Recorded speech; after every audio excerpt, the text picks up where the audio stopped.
ஏன்னா இவனை வந்து தளபதி விஜய் இருக்காரு, அவருக்கு ரொம்ப பிடிக்கும். செட்டு உள்ள வந்தானாலே குபீர்னு பண்ணி விட்டுருவான். அவர் அதுக்காகவே கொஞ்சம் முன்னாடியே உள்ள வந்துருவாரு. அவருக்கு 10 மணிக்கு தான் வச்சிருப்பான் நெல்சன் ஷாட்டு. ஆனால் யாரெல்லாம் வந்திருக்காங்க சார், டீமே வந்துடுச்சு, எங்களை ஒரு 8 மணிக்கே வர வச்சு அவர் வர்றதுக்கு முன்னாடியே ஷார்ட்ஸ் எடுப்பான் எங்களை வச்சு. அந்த டயத்தில் அவர் கொஞ்சம் சீக்கிரமாக வர்றார். ஏன் தலைவா கொஞ்சம் லேட்டாக வந்து நாங்கள் இல்லைன்னா இவனுக்காகவே வருவார். வந்த உடனே அங்கே ஒரு பர்ஃபார்ம் காமிப்பான் பாருங்க, அவரும் ஓன்னு சிரிப்பார், சந்தோஷமாயிடும், செட்டே கலகலகலன்னு இருக்கும். அந்த 40 days எப்படி போச்சுன்னே தெரியாது.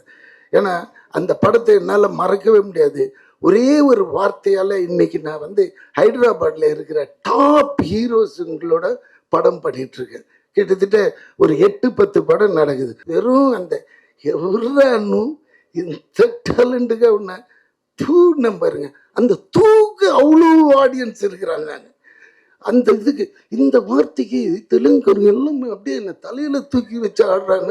எனக்கே ஒன்றுமே புரியல. நான் இங்கே பண்ணியிருக்கிறேன் ஏற்கனவே, இங்கே என்ன சொல்லுது அது அதெல்லாம் ஒன்றுமே கிடையாது.